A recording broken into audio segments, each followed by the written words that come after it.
महात्मा बुद्ध ने बताया चुप रहने का महत्व। दुनिया की सबसे तेज छुरी हमारी जबान है और दुनिया के सबसे खतरनाक हथियार हमारे शब्द हैं, जो बिना किसी का खून बहाए लोगों को अंदर ही अंदर मार सकते हैं।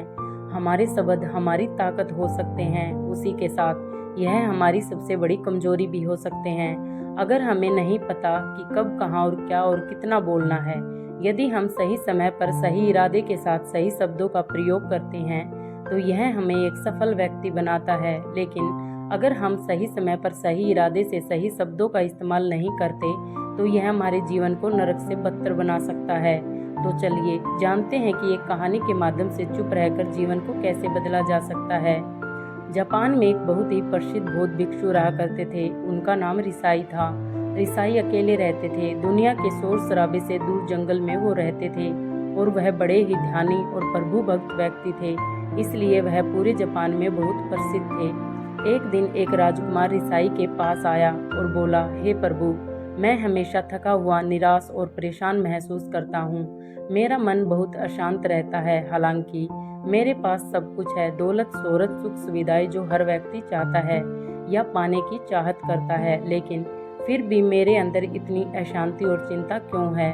रिसाई ने उसकी बात बहुत ही ध्यान से सुनी और कुछ सोचने के बाद कहा, तुम इस प्रश्न का उत्तर जानते हो, बस तुमने कभी इस प्रश्न को हल करने की कोशिश नहीं की है। रिसाई ने आगे कहा, मैं एक खोज करना चाहता हूँ, क्या तुम मेरा साथ उसमें दोगे? इस खोज के बाद तुम्हारे जीवन में किसी भी तरह की अशांति और चिंता नहीं रहेगी। यह बात सुनकर राजकुमार बहुत खुश हुआ। उसने रिसाई से कहा, बताइए मुझे क्या करना होगा? अपने मन के शांति के लिए मैं कुछ भी करने को तैयार हूँ।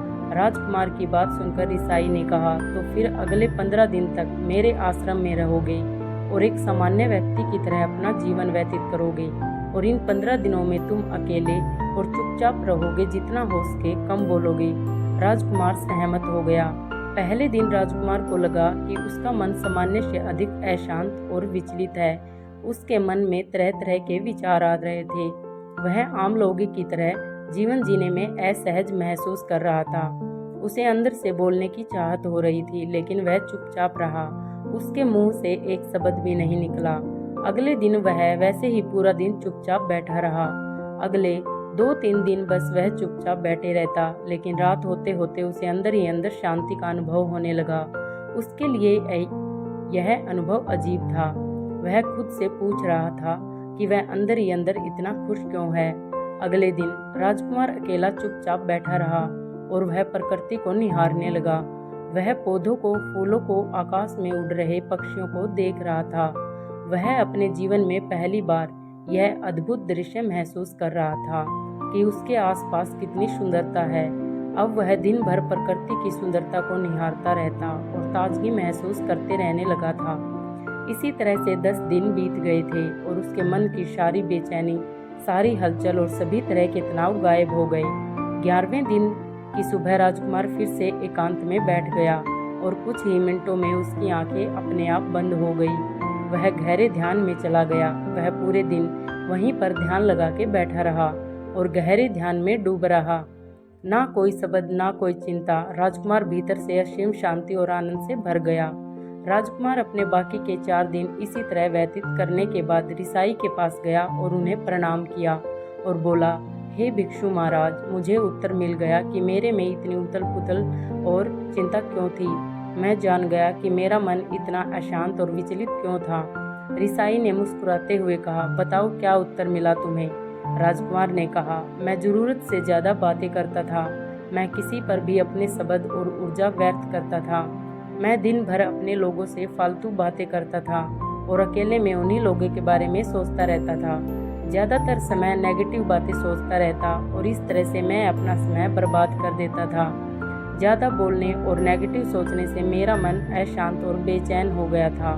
इसी वजह से मैं किसी काम को ठीक से नहीं कर पा रहा था, जिसकी वजह से मैं हर काम में असफल होने लगा और फिर इन्हीं लगातार मिलने वाली असफलताओं की वजह से ही मैं उदास और चिड़चिड़ा हो गया। इन्हीं सभी चीज़ों की वजह से मेरा जीवन बर्बाद हो रहा था। यहाँ पर हुए 15 दिन मेरे लिए पूरी तरह से अलग थे। मुझे कुछ अलग ही एहसास यहाँ पर हो रहा था। अब मुझे ऐसा लग रहा है मैं अपना जीवन पूरी तरह से जी रहा हूँ, लेकिन इसके पहले मैं अपना जीवन गलत तरीके से जी रहा था। जीवन में खुद को जानना और समझना बहुत जरूरी होता है, जो मैंने पिछले 15 दिनों में अनुभव किया। राजकुमार की सारी बातें सुनने के बाद रिसाई ने कहा, सिर्फ तुम ही नहीं, दुनिया में ज़्यादातर लोग ज़रूरत से ज़्यादा अधिक बोलते हैं। आज भी लोग ज़्यादातर समय केवल दूसरों को नीचा दिखाने के लिए ही बर्बाद करते हैं। रिसाई ने राजकुमार को चुप रहने का महत्व समझाते हुए कहा, एक बार गौतम बुद्ध से उनके एक शिष्य ने पूछा, आप ज़्यादातर चुप क्यों रहते हैं? तब बुद्ध उन्हें चुप रहने के फायदे को समझाते हैं। चुप रहने से व्यक्ति अंदर से अनंत शांति और गहराइयों में होता है। मौन अपने भीतर उतरने की पहली सीढ़ी है। मौन के बिना खुद को जानना असंभव है। खुद को जानने और समझने का पहला नियम है मौन हो जाओ। कम बोलने का कोई भी नुकसान नहीं है, लेकिन यदि आप ज़्यादा बोलते हैं तो आप अधिक गलतियां करते हैं। अगर व्यक्ति कम बोलना शुरू कर दे तो संसार की 90% मुसीबतें अपने आप खत्म हो जाएंगी। जिसने मौन रहने की कला जान ली, वो भीड़ में भी अकेले रहने की कला जान लेता है। एकांत में तो आदमी आनंदित रहता है, दूसरों की उपस्थिति ही तो बेचैनी पैदा करती है। चुप रहने की शक्ति से अधिकतर ऊर्जा को बचा लोगे।